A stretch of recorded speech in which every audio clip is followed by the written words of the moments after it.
get busy. Tomorrow, Tuesday, August 27th, will be the first day of classes for most students. Taylor students have already begun classes in July on the modified year calendar. The first day will be an early dismissal for students. This was a planned activity, again, except for Taylor. Following lunch, middle school and high schools will dismiss at 12:30 and elementary school at 1:30. Opening day at schools always include many special activities, including flag-raising ceremonies, student parades, and assemblies. I do want to mention a couple of those. First, at Jefferson High School, opening day will also mark the reopening of a newly remodeled cafeteria. The cafeteria project was completed during the summer and was the first total overhaul and updating of the area since the high school opened in 1957. We will enjoy a ribbon-cutting ceremony tomorrow at 11 a.m., and the community is invited to open houses, including tours of the new space, on Thursday, August 29th, from 3:30 to 6:30 p.m. Also, Pierce Elementary School opening day will include a dedication of a land grant document signed in 1855 by United States President Franklin Pierce. It was a gift to the district by retiring teacher Betty Debon in memory of her husband Charles H. Debon, who served as an administrator in the district. The dedication will conclude with the Pierce flag-raising ceremony. Always one of my favorite activities for opening day. Last, I want to make the community aware that September 10th, elections for the Board of Education and the vote on the physical plan and equipment levy, commonly referred to as the Peple levy. We have a video we would like to show you at this time. Thank you. Founded in 1855, the Cedar Rapids Community School District is home to 31 schools and campuses, each rich in tradition. District school buildings range in age from 12 to 100 years. Impressive histories with students throughout. Just like any proud home or business owner, the district takes care to protect the community's investment by maintaining these facilities. This effort is funded by the Physical Plant and Equipment Levy, otherwise known as the Peple. The district has had a voter-approved Peple for 40 years. During this time, the Peple rate has never increased. However, the same cannot be said for the maintenance needs of the school district. The current Peple expires on June 30th, 2015. At the current rate of 67 cents for each $1,000 of taxable property value, the Peple brings in $3.46 million annually. Projects have largely been reactive and include roofing, parking lots and asphalt for playgrounds, floor tiling, and masonry. The fund also helps the district to replace school buses and other district vehicles. As facilities have aged, the maintenance needs have increased. Because Peple funding over time has not been sufficient to keep up with needs, some projects have been postponed. It should be noted that the Peple differs from the School Infrastructure Local Option Tax, or SILO. That fund was approved by voters in 2007 for the very specific uses of large infrastructure projects, technology developments, and property tax relief. Through a 2-year master facilities planning process involving the community, a detailed Peple operations and maintenance project list was developed and prioritized. On Tuesday, September the 10th, the district will ask the community to increase the Peple rate to $1.34 for each $1,000 of taxable property value.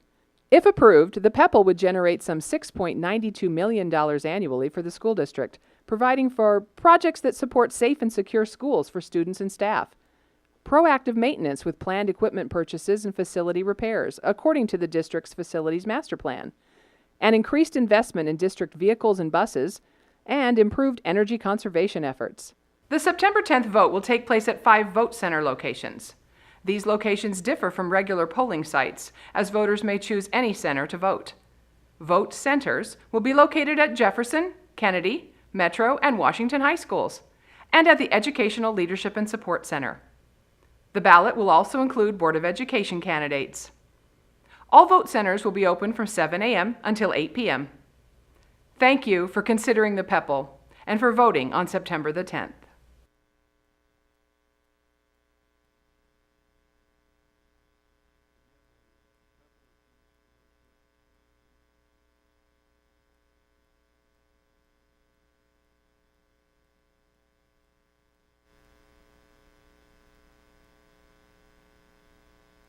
We're asking the community to consider a Peple Rate that will allow us to become more proactive in addressing our maintenance needs, providing a safe and secure school climate.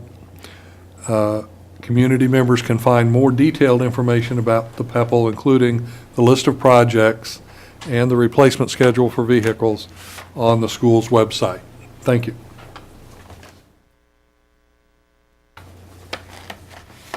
Are you finished? Okay. Thank you. Are there any board members that have any reports?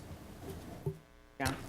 First of all, I just want to say thank you, Dr. Benson. It is important that everybody gets out and votes, and this Peple vote is critical to our district, so hopefully all will do that.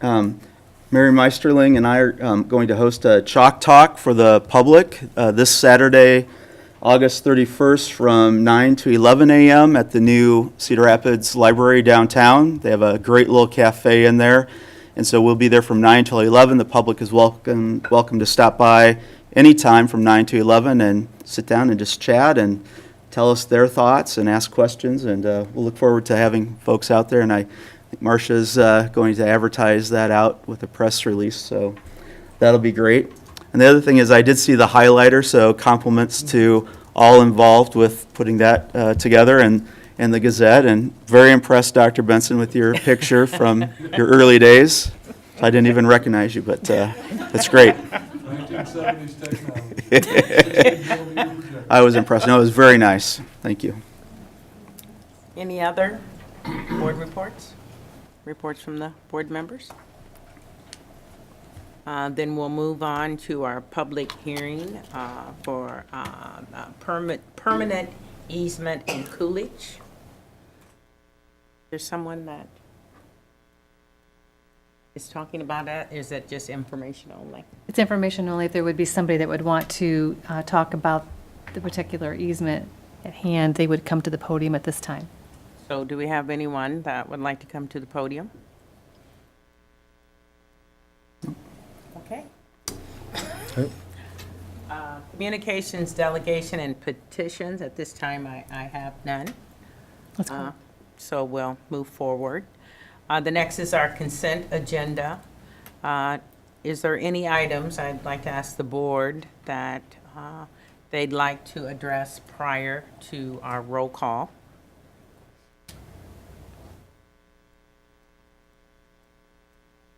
None? We can do the roll call? That's We correct. can have a roll call, please. Director Anhalt, Aye. Director Laverty, Aye. Director Rosenthal. Aye. Director Westerkamp, Aye. Vice President Humbles. Aye. Next item of business is it's BA 14064, approval of the permanent easement for Coolidge. I need to call for a motion to approve the resolution for the granting of a perpetual non-exclusive easement. Can I get a second? Second. A roll call, please. Did somebody ask for that motion? I mean, did Motion, someone is there a motion? say that did that? Yes. Motion. I'm not sure. I think, Do we need a I'll roll call? make a motion. There you go. I'll make a motion to approve BA 14064 1-9 as written. thank you. Then a second on that one. Can I get is there a second? Second. We need a roll call. Laurel? Thank you. Director Laverty, Aye. Director Rosenthal, Aye. Director Westerkamp, Aye. Director Anhalt, Aye. Vice President Humbles. Aye. We will move to the Board of Governments, the policy manual, review and revision. Dr. Benson and Laurel. Laurel?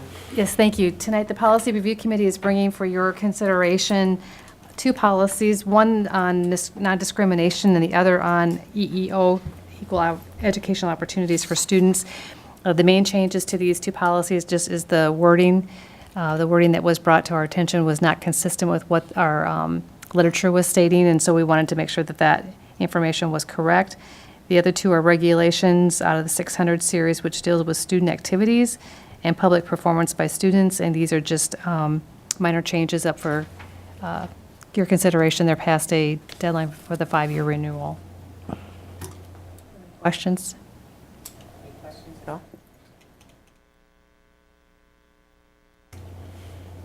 Thank you. Those two policies then will come back at the next board meeting for your consideration and approval. Yes. Did we, on administration, on the easements, weren't there supposed to be two separate actions? There were, but we pulled the one item. We pulled one. Jefferson was We did deleted. pull. Okay, thank you. The next item is the Big Ideas presentation by Dr. Pickering.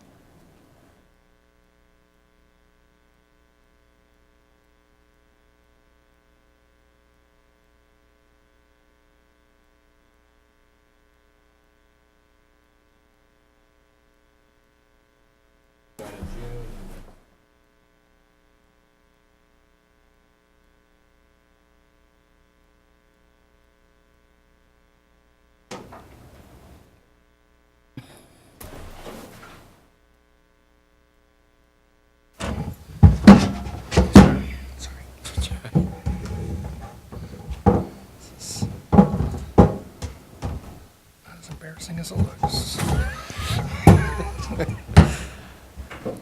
The Big Ideas group, as you know, is an opportunity to provide the Cedar Rapids School students with another option for their learning.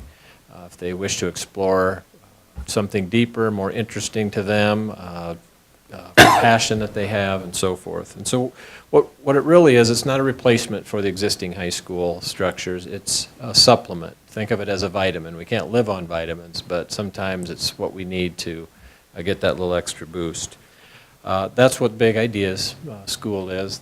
And any student from any one of our 4 high schools will be able to attend starting tomorrow.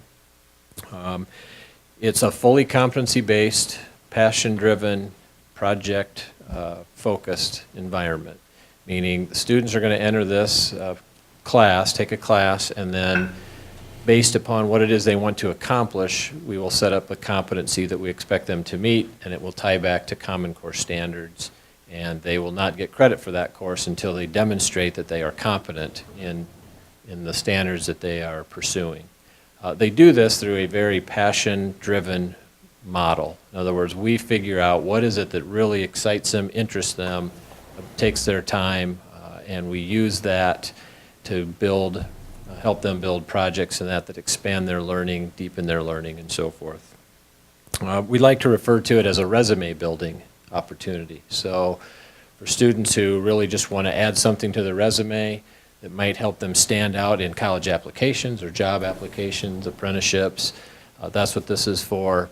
We also see this as an opportunity for those students and those kids that we have in our schools that maybe the lights dimmed a little bit on their interest and engagement in school. And we see this as an opportunity to help reignite that love of learning so that they can succeed in their other classes as well. We're gearing up for enrollment now. We ran a pilot all summer long with about a dozen students. I decided if this was something I believed in, I should walk the talk. And so I don't know if coerced is the right word, convinced my 16-year-old daughter to take a class this summer, and so she did that. And as big a critic as she is, I figured if she liked the school, it was going to be a great thing. And so she did like it. That was good news. Lots of support and excitement in the community. We're down at Vault Co-working Space, not to be confused with another place called Vault in downtown. But there's a lot of support. We're in the midst of entrepreneurs and creatives at Vault, and this gives our kids an opportunity to interact directly with some of the most creative and entrepreneurial-minded people in our city. Their support has been amazing. They love having the kids down there. They love the fact that we are giving our children opportunities to get their hands dirty with projects and see what things are about. I'll give you a quick example of one of the projects that really is a signature example of what we expect to see from here on out in the big school. We had a young man who's heading to the University of Iowa this year, and he wanted to brush up on chemistry, biology. He just didn't feel like he was fully prepared to head to college in those areas. And so Sean, the teacher, said, well, what do you love? What are you interested in? And he said, bacon.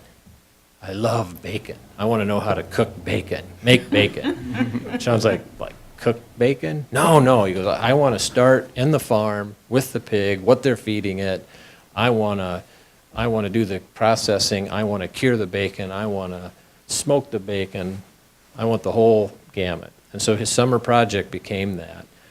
He got so interested in it, he had to learn how to weld, so he could weld two 55-gallon drums, and he made his own smoker. And he went out to farmers and he did experiments on the kinds of feed they're given and how that affects marbling and flavor of the bacon. And he selected his hog, and somebody else legally had to butcher it for him. But then he took the hocks and made the bacon and tested it, and they ran experiments on how the nitrates flowed through the bacon and when it was ready, and all of these kind of heavy-duty chemistry kinds of things. He got so good in such a short amount of time, he took his smoker to the state fair and got a blue ribbon a couple weeks ago. That's a great story, but the bottom line is he has built himself a resume for when he goes to the University of Iowa, something unique he's done, and he can tie it back to content standards in biology and chemistry, and he's got a much deeper understanding of those kinds of things. So that's really what we're about. We're trying to enhance the opportunities for kids and make their high school experience even stronger. And so that's what we're up to. That's where we're headed. We're looking forward to getting some more kids signed up in the next few days. So, And any questions? I was going to ask the question, how do students find out about the program? We've met with all the high school principals and shared this program with them. We met with the counselor chairs last week, and we've shared all the information with them. And so those two groups are going to be helpful in driving our enrollment. So.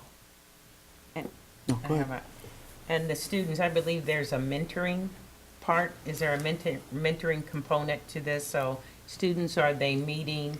I know they work with the faculty, but are there community members that they're also meeting with? Yes, our next phase here in the development of this is, so we have students doing projects. Now, how do we connect them with people in the community, entrepreneurs, business folks who are interested in the same thing, and we can give them real-life problems. And so we're just in the process now of reaching out to business and say, if you have a problem that you're working on, are you willing to hand it over to some kids, even if it's done in parallel with what you're doing, and give them some real-world issues to tackle. So.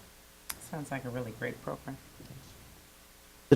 Trace, what about those students that are maybe not thinking about starting at a four-year school, that are looking at more of a career path, or students that are thinking about this, that are looking at college, but they're thinking about performing arts or other areas outside of the sciences or business or math-related sorts of things? Great question.